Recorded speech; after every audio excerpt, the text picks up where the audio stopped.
Sabah, the land we call home. A precious land of irreplaceable value that must be preserved at all cost, lest the generations to come will never experience the blessings that we take for granted today. Sabah, our home, the only home we've got. In 2003, the new Chief Minister of Sabah assumed office with a vision to further strengthen the administration and economic capability of Sabah.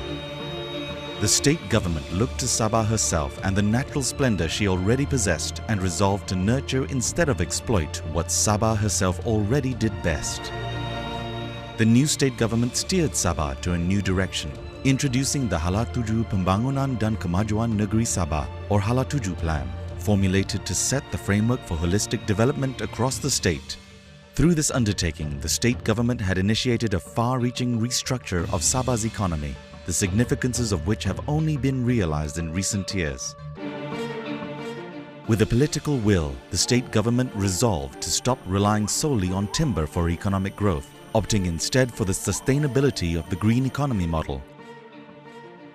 Through the institutional framework provided by this model, Sabah's natural environment could be preserved and sustainable development realized, while poverty among the rural communities could be simultaneously eradicated. Spearheaded by the Forestry Department with full support from the Chief Minister, Sabah underwent rehabilitation of her degraded forests, addressing forest connectivity. 53% of Sabah now lies under forest cover, some of which are under the Heart of Borneo initiative, exceeding the IUCN standard on ecosystem protection. 30% of its total landmass are also totally protected areas. The state government has also nominated Maliau Basin as a World Heritage Site so that it stands beside Sabah's existing UNESCO World Heritage Site, Kinabalu Park. No country can survive without good water quality, so by prioritizing sustainable forest management, the state simultaneously secured good water supply for the people, as healthy forest reserves can better support water catchments and clean water supply.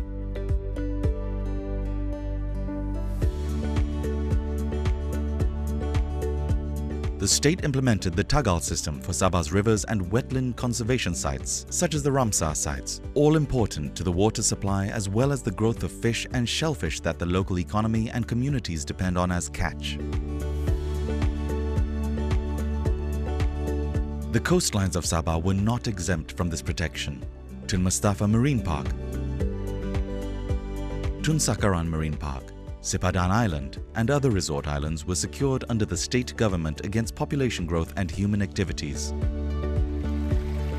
As Sabah enjoyed the environmental benefits of biodiversity, the state environmental education policy also instills the younger generations with environmental education and awareness.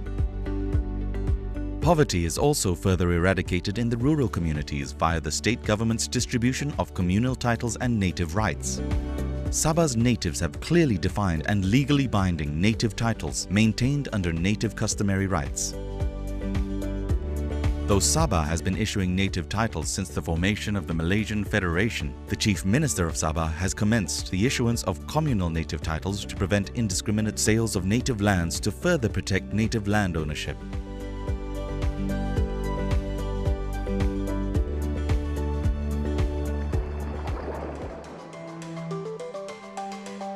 Ecotourism became the linchpin of the state's burgeoning tourism industry. Sabah's islands, reefs, mountains, forests, and its many unique inhabitants encompass the catalyst from which the state government derives Sabah's significant tourism industry today, one capable of generating economic spin-offs throughout the state.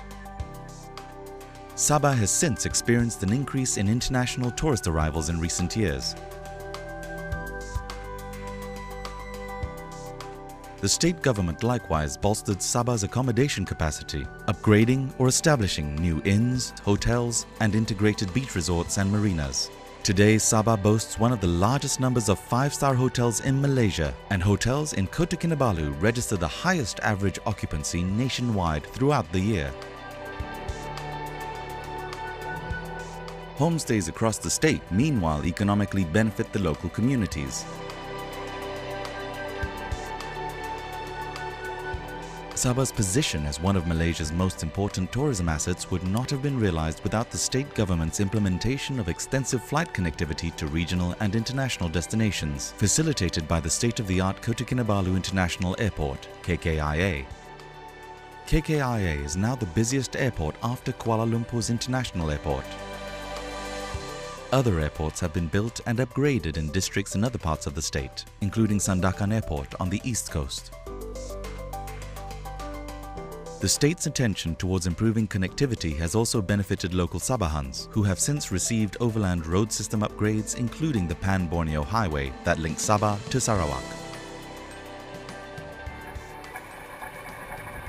The train systems of the west coast have also been upgraded, capped by the construction of Aeropod, the largest integrated linear city in Kota Kinabalu, built upon the modern transport hub of Tanjung Aru Railway Station.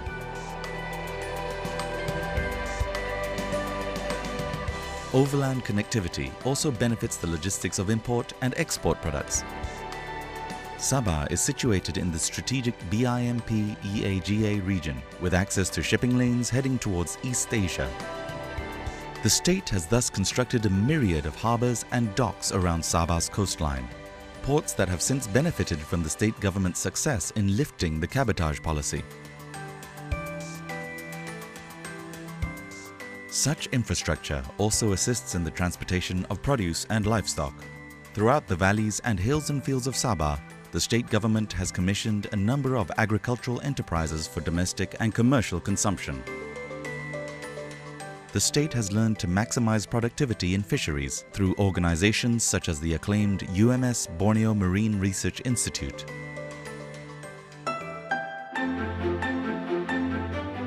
Sabah's palm oil industrial cluster, POIC, has allowed Sabah to maintain leadership in value-added downstream.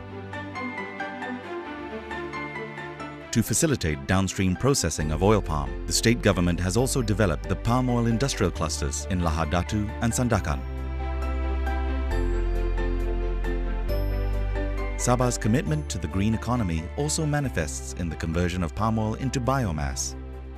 Scattered throughout the state are facilities built by government and private investment to harness Sabah's natural resources for the sake of energy production, running the gamut of hydropower dams and solar farms. Exploratory and feasibility studies have also been conducted to tap the potential of geothermal and wind power generation.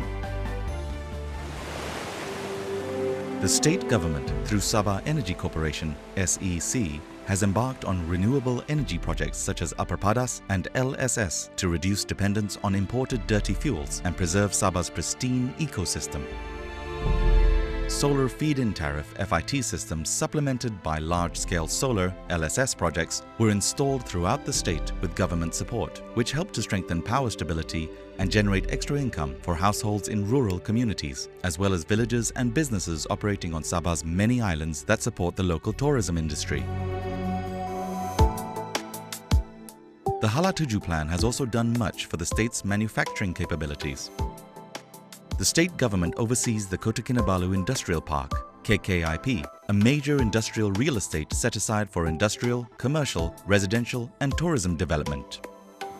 State government projects have also been prepared to develop the growth, innovation and sustainability of Sabah's small and medium-sized enterprises, SMEs, and small and medium industries, SMIs, which have emerged in droves across the state.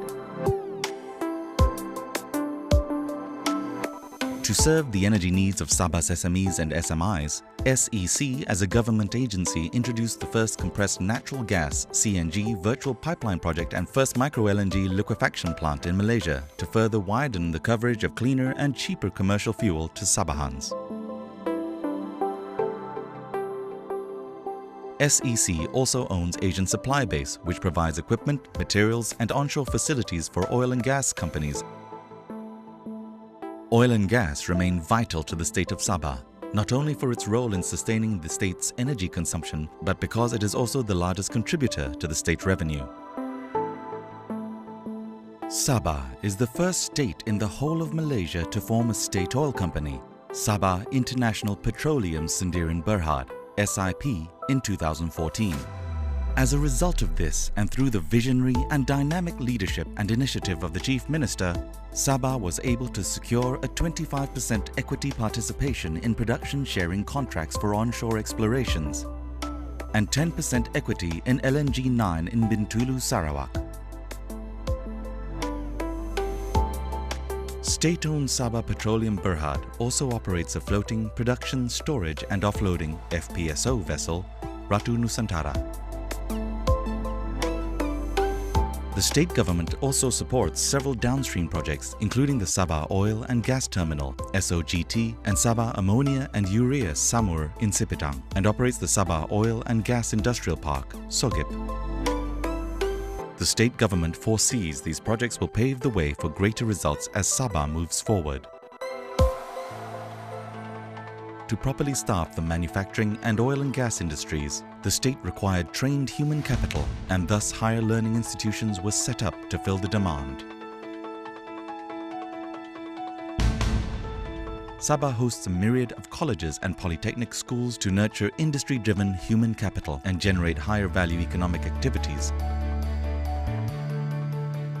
The Sabah state government gives out roughly 40 million ringgit in scholarships yearly. Yayasan Sabah has granted study loans and yearly scholarships to students since its inception. For better integration, Yayasan Sabah also sponsors further education for Sabahans in Peninsular Malaysia, as well as boarding schools in rural areas. Chinese vernacular and mission schools, as well as non-Muslim religious bodies in the state, have also been financially supported by the state government through the years. As demand for industrial-trained graduates were addressed, there came space for more creative pursuits. The Sabah Animation Creative Content Center, SAC3, of University College Sabah Foundation gives Sabahan youth participation in the creative industry. Efforts are also underway to empower Sabahan youths as future leaders, including the Youth Development Policy and Sabah Sports Development Strategic Plan. The state government also supports socio-economic balance in terms of gender development, having bestowed millions under the microcredit scheme to almost 20,000 single mothers to assist them in business startups. Wisma Wanita, built on the land and with the funds provided by the Chief Minister himself, stands proudly today as a testament to the state government's commitment to the empowerment of women. Sabah now enters a new era of gentrification. Sabah's growth and open economy has ensured an even spread of wealth and rising number of small businesses. This has formed a large middle class that, when measured against total population, is one of the highest in Malaysia. Sabah's state government has solid administration fundamentals, consistently maintaining a 5-star standard in financial management, with accredited AAA ratings for 7 years in a row. The state government maintains cordial relations with the federal government, understanding that without political and financial support from Putrajaya, the state government would be hard-pressed to achieve its many projects and programs. This has a beneficial effect, particularly addressing the matter of Borneoization, as the state government has pushed for greater Sabahan agency in not merely insular matters, but as nation builders in their own right. Sabahans are now leaders in a range of positions not just in Sabah, but the wider Malaysian Federation, from federal ministry departments to top positions in institutes of higher learning.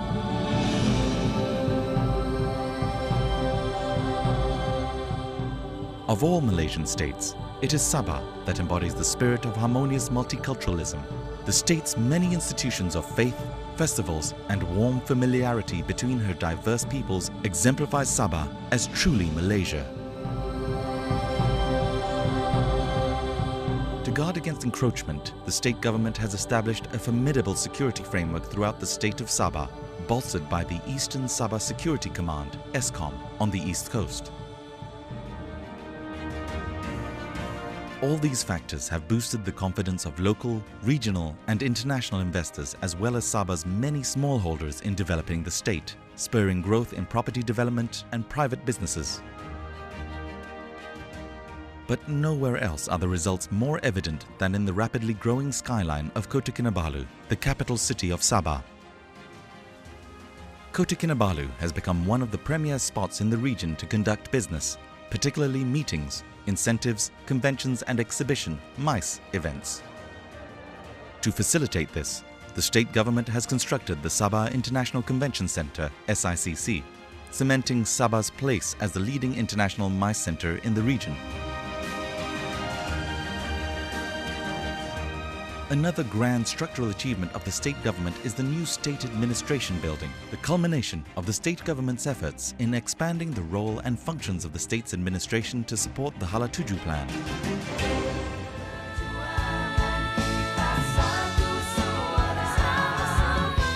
The state government has gone a long way in its quest to protect Sabah's future and to fulfill its responsibilities to the people of Sabah. Having learned much in its sacrifices and accomplishments, it will continue to do what it does best. And what it does best is building a home that the Rakyat of Sabah deserve.